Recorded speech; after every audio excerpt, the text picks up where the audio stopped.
आज हम बनाएंगे बहुत ही टेस्टी और एकदम से कुरकुरी चिवड़ा नमकीन।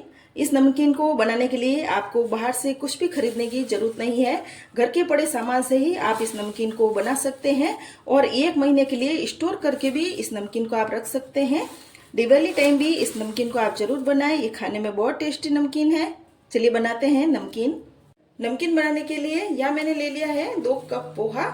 इस पोहा को सबसे पहले हम छान लेते हैं। अब इस पोहे को हम छलनी में डाल लेते हैं।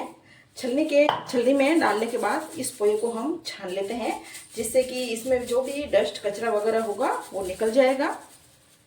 पोहा को हमने छान लिया है। अब आगे की तैयारी कर लेते हैं। अब हम बनाएंगे नमकीन में डालने के लिए मसाला। उसके लिए 2 टेबल स्पून मैंने ले लिया है साबुत सूखा धनिया। 1 टेबल स्पून यहाँ पे डाल रहे हैं हम सौंफ, और 1 टेबल स्पून ही इसमें मैं डाल रही हूँ जीरा, और 1 टेबल स्पून ही इसमें मैं डाल रही हूँ चाट का मसाला। चाट मसाले की जगह आप इसमें अमचूर का पाउडर भी डाल सकते हैं।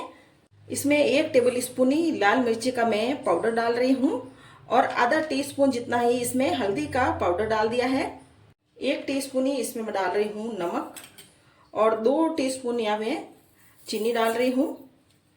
अब इन सबको हम ढक्कन लगाकर पीस लेते हैं। यह हमने ये मसाला पीस लिया है। बिल्कुल हमारा मार्केट जैसा मसाला बनाकर हमने पीसा है। नमकीन में ये डालेंगे ना तो नमकीन का बिल्कुल मार्केट जैसा ही टेस्ट आएगा। हमने यहाँ पे पहले ही तेल गर्म होने के लिए रख दिया था। यहाँ हमने ले ली है छलनी। सारी चीज़ों को हम छलनी में ही फ्राई करेंगे, जिससे कि चीज़ें इधर उधर ना हो। या हमने ले ली है आधा कप जितनी ही कच्ची मूंगफली। सबसे पहले हम मूंगफली को ही रोस्ट करेंगे हल्का हल्का सा।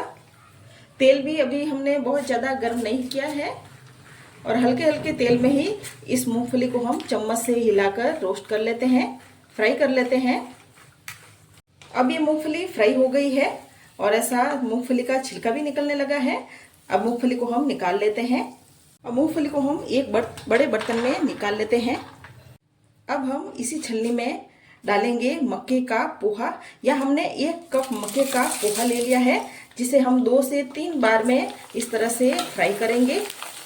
एक बार में ही पूरा मक्का का पोहा इसमें नहीं आएगा, तो हम 2 बार में 3 बार में थोड़ा थोड़ा करके ही पोहा को फ्राई करेंगे।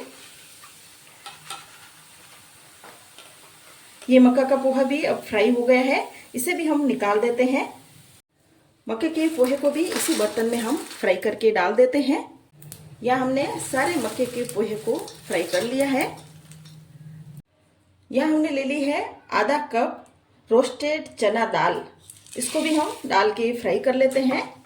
ये मार्केट में रोस्टेड दाल बहुत ही आराम से मिल जाती है।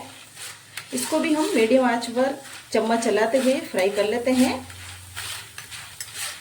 छलनी में फ्राई करने से ये सभी चीज़ें बड़े आराम से फ्राई हो जाती है, इधर उधर फैलती भी नहीं है।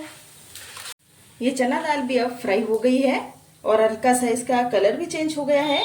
इसे भी हम निकाल देते हैं। चना दाल डालने से भी इस नमकीन में बहुत ही अच्छा टेस्ट आता है। अब हम फ्राई करेंगे पिस्ता। पिस्ता आप अपनी पसंद के हिसाब से कम ज़्यादा कर सकते हैं। और इसके साथ ही मैं डाल रही हूँ काजू। इन दोनों को हम साथ में ही फ्राई कर लेते हैं। आप काजू पिस्ता इसके साथ में बादाम भी उनको भी फ्राई करके ले सकते हैं। अब ये भी फ्राई हो गए हैं, इन्हें भी हम निकाल देते हैं। काजू और पिस्ता डालने से भी इस नमकीन का बहुत अच्छा टेस्ट आएगा। हम फ्राई करेंगे पोहा। पोहा को हमने सबसे लास्ट में ही फ्राई करना है। क्या है कि पोहे का जो डस्ट मेल वगैरह होता है, इससे तेल पहले ही काला हो जाता है, इसलिए सबसे लास्ट में हम पोहा को ही फ्राई करते हैं। ये पोहा फ्राई हो गया है। अब इसी तरह से थोड़ा थोड़ा करके पूरे पोहे को हम फ्राई कर लेंगे। अब हम सबसे लास्ट में फ्राई करेंगे कड़ी। अब हम पोहा को भी थोड़ा थोड़ा करके इसमें डालते जाएंगे जैसे जैसे फ्राई होगा। इसमें हम डालेंगे कड़ी पत्ता। ये सारा मिक्सर गर्म है, तो हम गरम गरम में ही जो हमने ये मसाला हमने बनाया है उसको डाल लेते हैं, जिससे कि ये पूरी नमकीन में अच्छे से चिपक जाएगा और खाने का टेस्ट भी अच्छा आएगा।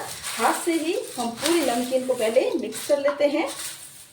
हम यहाँ पे चम्मच और हाथ से मिक्स करते रहेंगे। और इन मसाले को भी हम हाथ से ही ऐसे डालते रहेंगे। पूरा मसाला अच्छे से नमकीन में चिपक जाएगा। सारा मसाला डालकर हमने नमकीन को अच्छे से मिक्स कर लिया है।